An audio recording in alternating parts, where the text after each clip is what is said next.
Hola, ¿cómo están? Bienvenidos a un episodio del podcast de Human Leader. Seguimos platicando acerca de bienestar, seguimos viendo lo que es el bien ser en las personas desde diferentes perspectivas. Recordemos que nosotros como humanos, como personas, somos cuerpo, lenguaje, emociones, espiritualidad, nuestra gratitud. Y para el día de hoy tenemos como invitado al presbítero César Méndez, al padre César Méndez, que es el responsable en la Arquidiócesis de Monterrey del tema de pastoral de la salud y nos va a estar acompañando el día de hoy en esta conversación.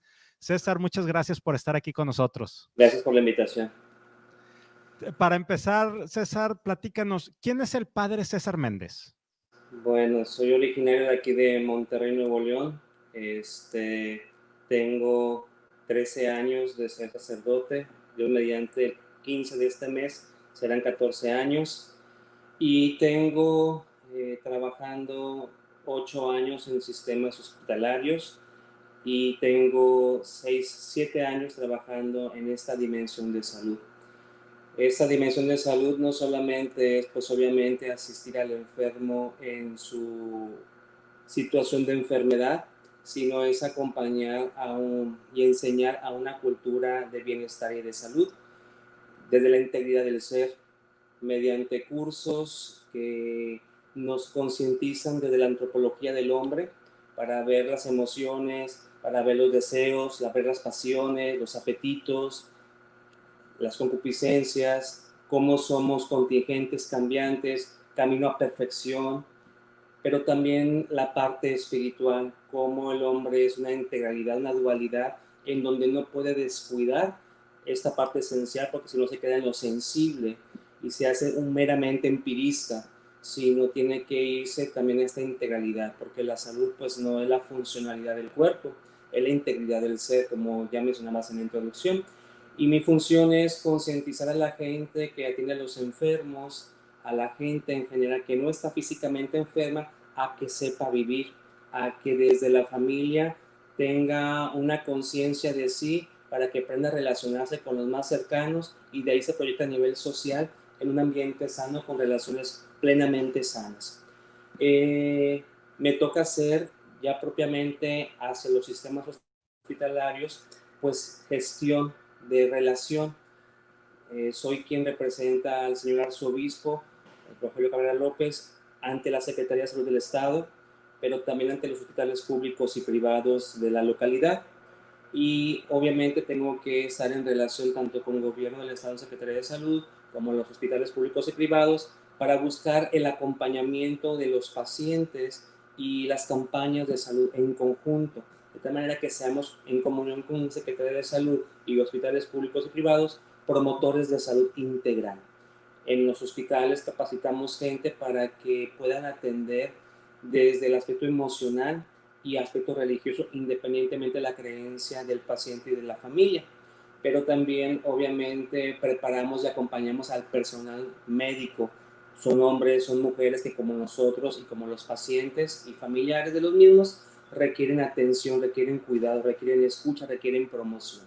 Entonces buscamos que no solamente el paciente y su familia, sino el profesional, la administración, pues tenga una atención para que sean fuente de salud, no solamente en funcionalidad, sino en integridad del ser. Trabajo también pues en la atención de mis hermanos sacerdotes, cuidar su salud, promover el área preventiva, la gestión con el servicio médico que nos llega a atender, así también como ser aquel que pues los lleva a su última morada. Es decir, me toca la parte fúnebre, la parte de sepultar o depositar en una cripta los restos del sacerdote que haya fallecido. Y a nivel provincia, es decir, soy el que hace el puente entre la Conferencia del Episcopado Mexicano con las diócesis que conforman Coahuila, Nuevo León y Tamaulipas, y miembro del Consejo de la Comisión del Episcopado Mexicano en la dimensión de salud. Eso es un trabajo plenamente satisfactorio, de madurez, que te hace crecer, que te hace ver lo más importante que se posee, que es la vida, y que todo lo que está en el entorno es parte importante, pero mientras más tengas importancia en la vida, más puedes dar la vida y tener una relación sana de vida pues con quienes están a tu lado. Prácticamente es lo que yo hago, promover la salud, crear una cultura de vida y salud a nivel funcional, a nivel emocional, a nivel espiritual, integralidad de la persona. Y aparte de todo este trabajar, César, que nos platicas, das misa también, ¿verdad? Ah, sí, también. Estoy en la parroquia de Nuestra Señora de Lourdes, en la colonia Vista Hermosa. Ya voy a cumplir 11 años allí. Y aquí en Cristo Mujerza, especialidad, pues llevo para, si no me equivoco, 8 años. Y sí, la parte esencial a mí es ese encuentro con Jesús, este alimento eucarístico, pues para poder continuar haciendo esta función, esta labor de vida y salud integral. Ya, déjenme les platico una anécdota que ya alguna vez se la comenté al padre César. Cuando el padre César empezó en Lourdes, yo acostumbraba a ir indistintamente a Lourdes o a otra iglesia que está aquí cerca de mi casa. Y una vez fui con mi hija, que ahorita tiene 14 años, pero en aquel entonces tenía 6 o 7 No, años. no hagas cuentas, por favor. Sí, sí, no, mi hija. Y el padre César traía la barba, pero yo no traigo barba en comparación a como la traía César y el cabello lo traía largo. Entonces estábamos ahí en misa, creo que era la primera vez que me tocaba ir a misa con César, o al menos que estaba ahí mi hija, y de repente se voltea Ceci y me dice, mira papá, ahí viene caminando Diosito. Y le dije, no, hija, no estás diciendo eso, ¿no? ¿Qué va a decir de nosotros? Pero bueno, César, platícanos, ¿cómo es que llegas tú al sacerdocio? Vámonos un poquito antes de César, padre. ¿Cómo es que te nace esa vocación? ¿Quién era César antes de ser sacerdote? Mm, Como siempre he sido, pero un poco más maduro que antes, un hombre muy pensante, eh, porque es ante las cosas, pero más que los porqués, los para qué y los cómo. Y bueno, estudié contaduría, obviamente mi educación media preparatoria, trabajé durante la preparatoria, gracias a Dios no porque hiciera falta, sino para madurar. Me sirvió mucho porque aprendí a relacionarme, aprendí a tener facilidad de palabra, aprendí a tener seguridad, aprendí a comprender y a entender las necesidades de las personas que trabajaban o colaboraban conmigo. Y mi proceso de llamado, como le atendemos religiosamente, se da precisamente en lo que me estoy dedicando actualmente, en el servicio de la salud ante una circunstancia familiar en donde por diversas circunstancias pues tengo yo a mis 18 años que encargarme de atención a la persona enferma de casa. Y pues bueno, esto implicaba suspender la universidad, suspender relaciones afectivas porque implicaba 24 horas, 7 días a la semana. Y cuando mi familiar perece, pues bueno, viene la perspectiva, bueno, ¿qué hice? ¿Qué no hice? Me siento distinto, la visión es distinta, el pensamiento ya no es, los intereses, pues sí, pero ya no tanto como antes. Y la ausencia de relaciones de amigos, porque se tuvo que dar, no dolía. Entonces comienza una introspección, un raciocinio, a darme cuenta que este proceso de acompañamiento, pues no solamente fue un beneficio hacia quien acompañé, sino hacia mí porque me despojó de muchas cosas que antes eran tan importantes y que pasaron a segundo término, no por demeritarlas, sino Sí. por el hecho de, bueno, hay algo más importante que esto. Después de darme cuenta de un cambio a través de un análisis racional, pues comienza esta empatía con el algo espiritual de lo que no hacía, porque no lo hacía y soy muy honesto, de tomar la Sagrada Escritura, de leer, de rezar, de tener la inquietud de ir a la celebración de misa. Me nace, y cuando me nace y comienzo a ir sin racionalizar el porqué, me comienza a llamar la atención, pero más me comienza a llamar la atención porque me empiezo a sentir complementado, me empiezo a sentir distinto, ya no decir me siento bien porque hice algo, sino va más allá, me siento satisfecho integralmente. Perdí amistades porque pues obviamente no estaba en comunión con ellas ante la necesidad que tenía, pero esa complementación que llegué a experimentar suplió en grande lo que había perdido, y no por demeritar las relaciones de mis amigos, sino porque me sentía pleno con lo que había hecho y con lo que había encontrado en mí. Claro, continué, retomé las amistades o relaciones, hasta ahorita muy buenos amigos con los que en aquel tiempo tenía y sigo teniendo, pero a partir de ahí cambió toda la perspectiva de vida. Ya es ver más allá, interesarme más que por obtener o lograr un resultado, por disfrutar lo mejor que voy conociendo en lo que hago, independientemente que haga. En una relación afectiva, por ejemplo, realizarme no por el que esté o la que esté a mi lado, sino por lo que estoy dándole al que está o a la que está a mi lado, de tal manera que soy feliz sin depender del que está o de la que está a mi lado.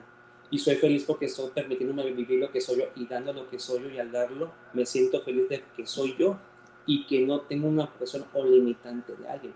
Fui conociendo eso y fui aprendiendo a dejar en libertad a mis amigos, a permitirles ser porque me permitía ser, y fui entendiendo que este aspecto de acompañamiento de un enfermo me enseñó y me orientó a entender que la espiritualidad es parte esencial del ser humano, porque antes de esa experiencia, pues sí, productivo académicamente, laboralmente, pero me quedaba en lo sensible.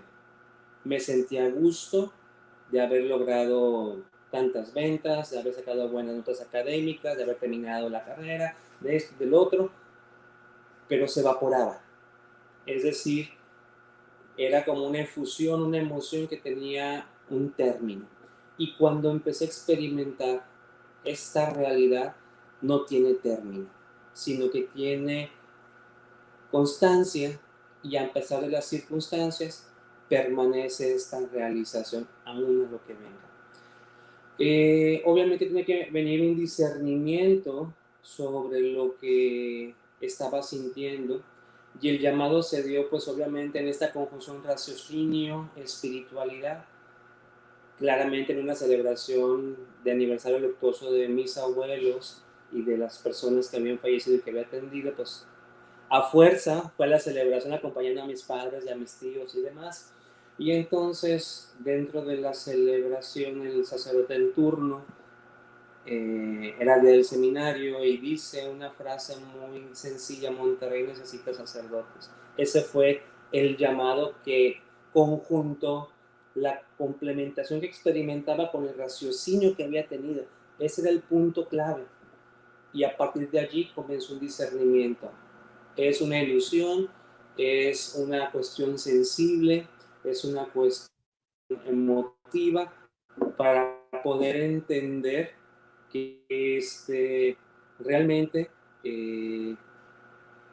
lo que estaba viviendo era algo real y poder optar con una conciencia real, no solamente dejarme llevar por la emoción o por el raciocinio, sino por una integralidad.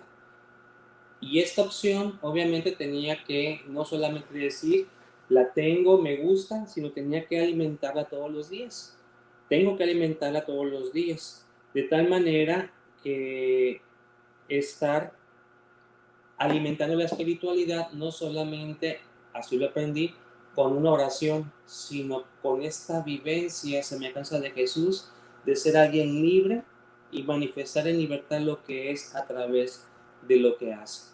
Y eso me ha ayudado a permanecer y a entender que la felicidad, la salud del hombre va más allá de la funcionalidad, sino es en la experiencia del vivir, con todo lo que eres, en lo que llegas a ser.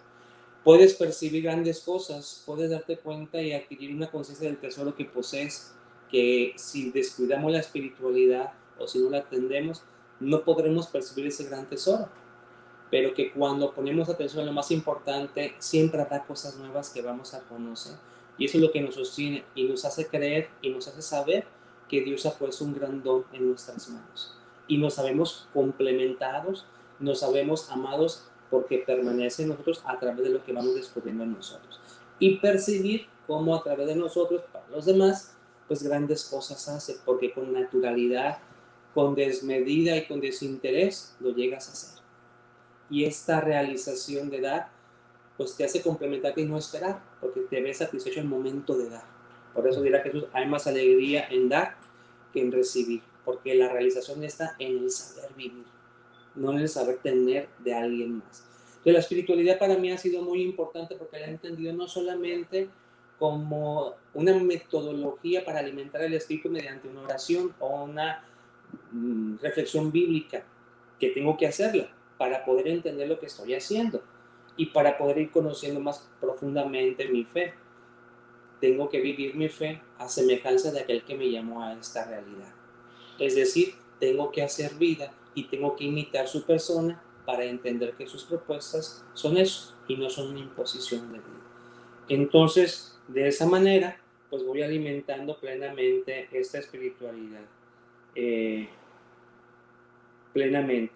Entonces, para mí, cuando empecé con el discernimiento sacerdotal, cuando ingresé al seminario, que estuve 10 años de discernimiento antes de la ordenación, fue ir alimentando esto, ir conociendo cosas, ir madurando, ir aprendiendo.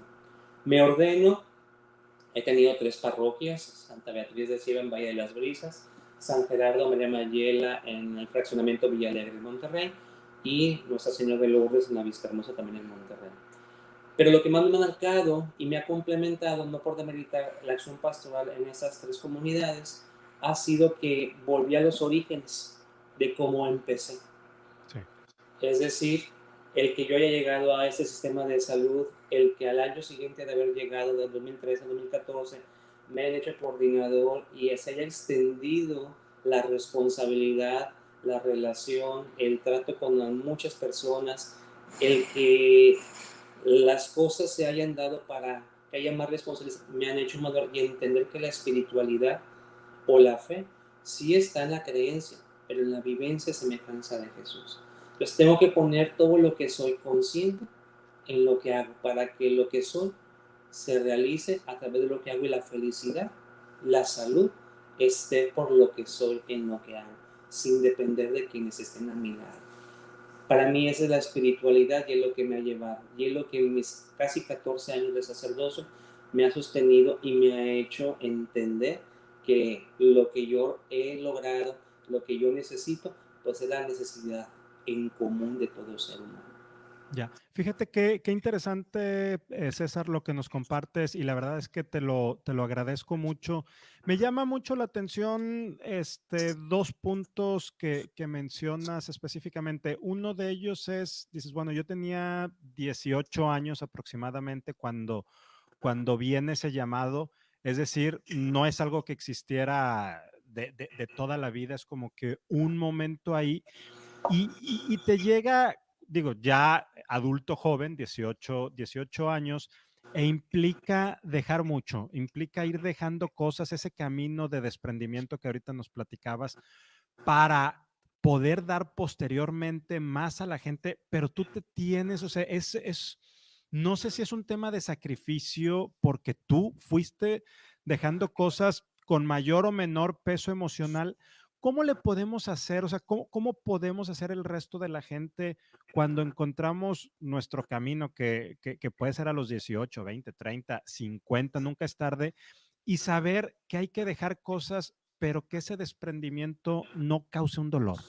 Fíjate, yo siempre he estado, y lo he dicho, yo, tal vez tú me has escuchado aquí en el hospital, siempre he estado en contra de la palabra renuncia o en contra de la palabra cumplimiento.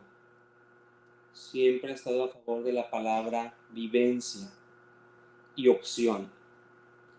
Para mí fue una opción de vida, porque si hubiera sido un sacrificio, un renunciar a algo, pues no estaría satisfecho en donde estoy porque lo que renuncié es necesario para mí, ¿sí me explico?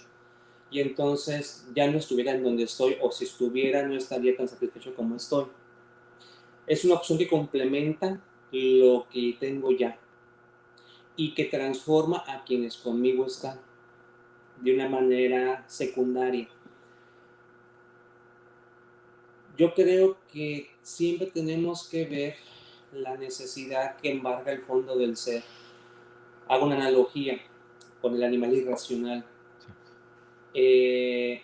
El animal irracional, un perro, principalmente cuando siente un malestar, en su inconsciencia por los sentidos va y busca una hierba que hay que comer para poder desintoxicar su sistema y no tiene conciencia.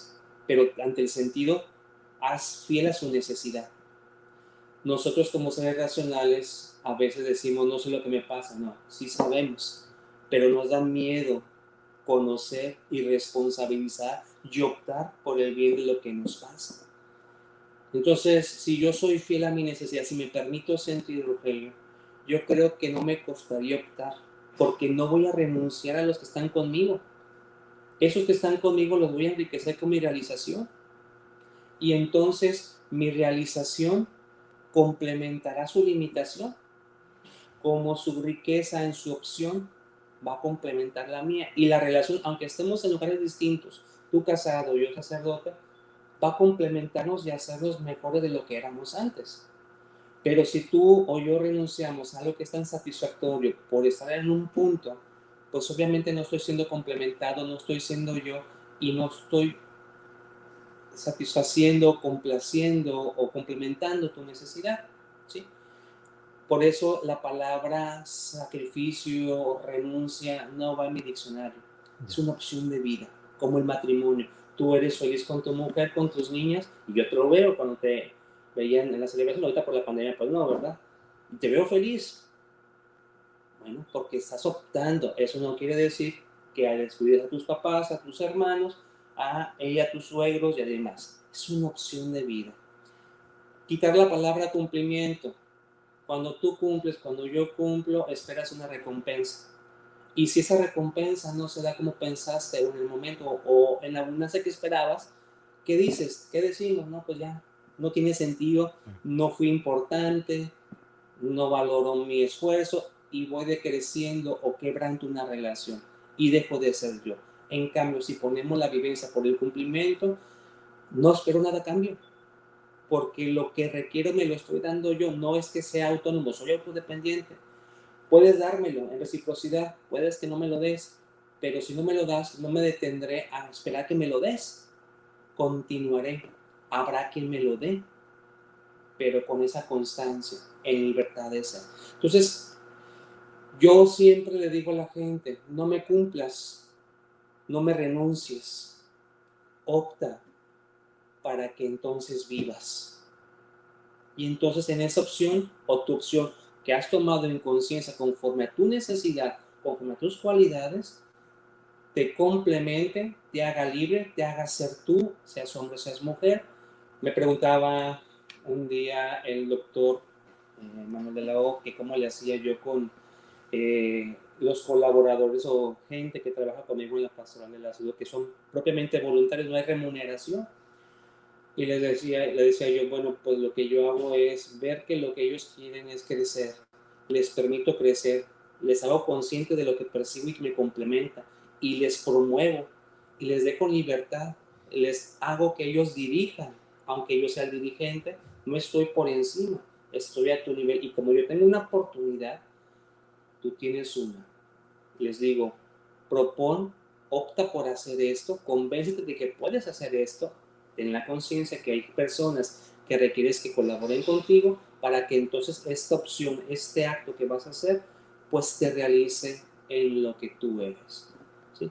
A Dios no le cumplas, a Dios entrégale lo mejor que tienes. Entonces, para mí, la renuncia la suplo por la opción, el cumplimiento por la vivencia. Opto por vivir. Y en ese optar por vivir, César, ahorita decías, cuando una persona dice, no sé qué me pasa, y tú dices, no, sí sabes qué te pasa, pero tienes que afrontar ese miedo. ¿Cómo afrontamos nuestros miedos en búsqueda de esa opción? Yo creo que cuando nosotros percibimos un miedo, la única manera de enfrentarlo es primero aceptando, tengo miedo. Yo sé que hay algunas personas que van a escuchar esto, pues no son católicas, pero tomo a Jesús en el huerto de los olivos. Transmite en conciencia a sus discípulos, Pedro, Santiago y Juan, su temor. Tengo una angustia mortal. Es afectivo. Conoce, acepta y transmite. Desgraciadamente no queremos que nos vean vulnerables. Y esta falta de manifestación auténtica nos hace ser más vulnerables de que si transmitiéramos lo que estamos sintiendo. Tengo miedo. Al decir o al expresar tengo miedo, creo que la emoción ya no está por encima de, sino que ya baja toda esa efusividad y ahora sí puedes tener un control, ok, ya descansé, ¿qué voy a hacer? Ya no estoy abrumado o abrumada por la emoción. 2, Jesús equilibra, no solamente se basa en el aspecto emocional, sino que va ante su Padre. Y ese es el equilibrio para poder afrontar un miedo. No es únicamente la emotividad o la racionalidad, no es únicamente la espiritualidad.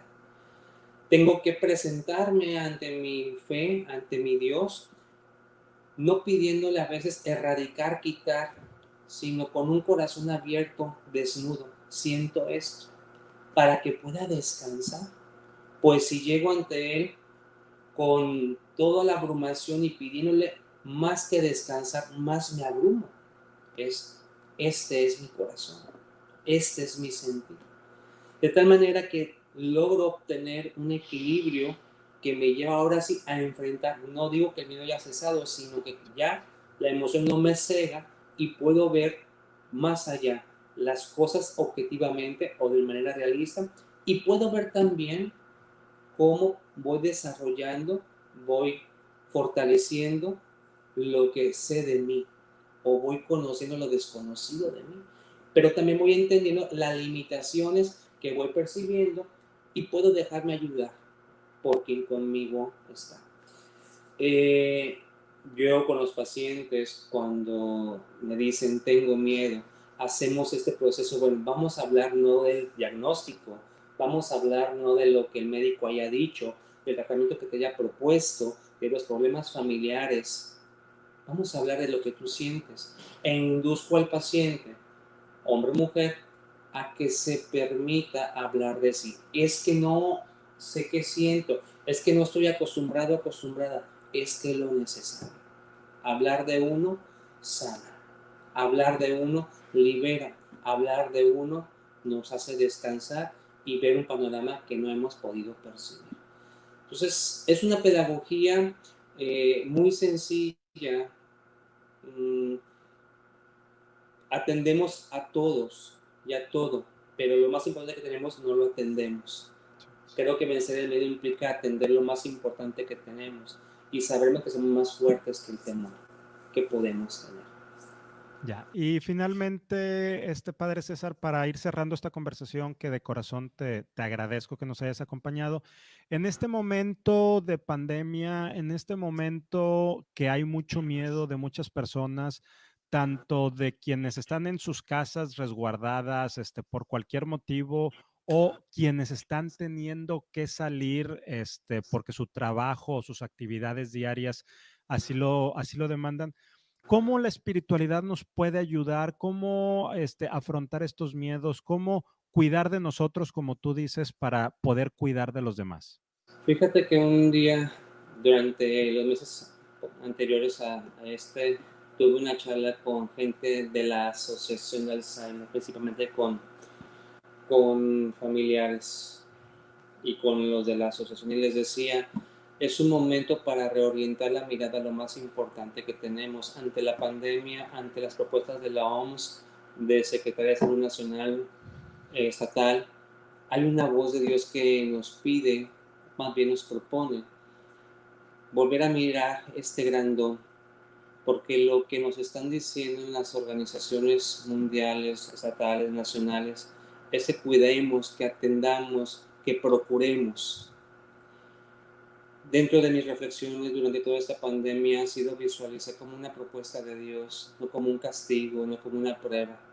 Es un detenerte y darte cuenta de lo que puedes ver y que no hemos visto por las ocupaciones y preocupaciones que hemos tenido a lo largo de nuestra vida. Es volver a detenernos y maravillarnos de lo que hemos hecho y que por estar ocupados o preocupados no hemos visto. Es ver es darnos cuenta que hemos sido felices, pero que hemos estado dependientes a problemas, a personas y no a nosotros. Es darnos cuenta que hemos crecido, que hemos madurado, Esta pandemia para mí es voltear a tener una mirada profunda hacia lo mejor que tengo. Es aprender a mirarme como Dios me mira. Es a compadecerme de mis fragilidades y de los errores, omisiones que haya hecho, no calificarlas, no emitir un juicio, tampoco adularlas. Es entender lo que demandé en lo que llevé a cabo y que no puse atención y que ahora puedo poner atención. Esta pandemia es una propuesta para volver a vivir. Es una circunstancia, el que sale de su casa a trabajar porque tiene que hacerlo, que procure cuidarse con las indicaciones que se nos proponen, pero que no solamente las cumpla, que las viva. ¿Por qué me hago higiene en las manos? ¿Por qué el tapabocas? ¿Por qué me piden que me cuide? Pues porque mi vida es muy preciosa.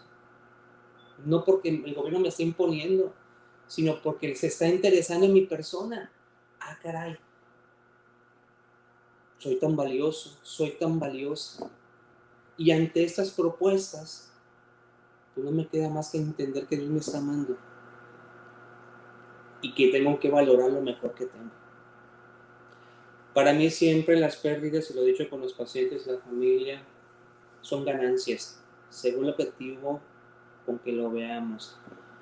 Para mí esto sí, nos duele, ha habido muchos decesos, puede alargarse mucho, pero mientras más estemos angustiados, anhelando que esto cese, perdiéndonos de hacer lo que deberíamos de hacer, se nos va la vida en las manos. Creo que es momento de vivir lo mejor que tenemos para que cuando eso se hace, vivamos mejor de lo que vivíamos anterior a esto. Creo que la pandemia es una invitación de Dios, no porque la haya provocado, no. Se dio, pero a través de las cosas Dios nos propone.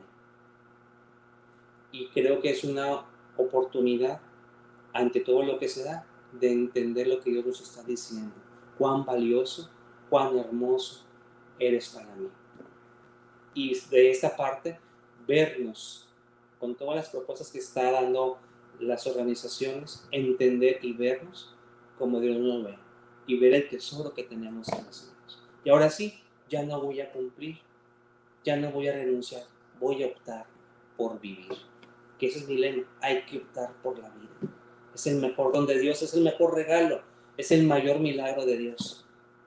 Y creo que este milagro tenemos que aprenderlo, agradecer, sabiéndolo vivir y dándolo a Él todos los días en los hermanos. César, muchas gracias por acompañarnos en esta conversación, en esta reflexión. Antes de retirarnos, algo que nos quieras dejar, una última reflexión, un último comentario, o algo que yo no te haya preguntado y sea importante compartir en este momento.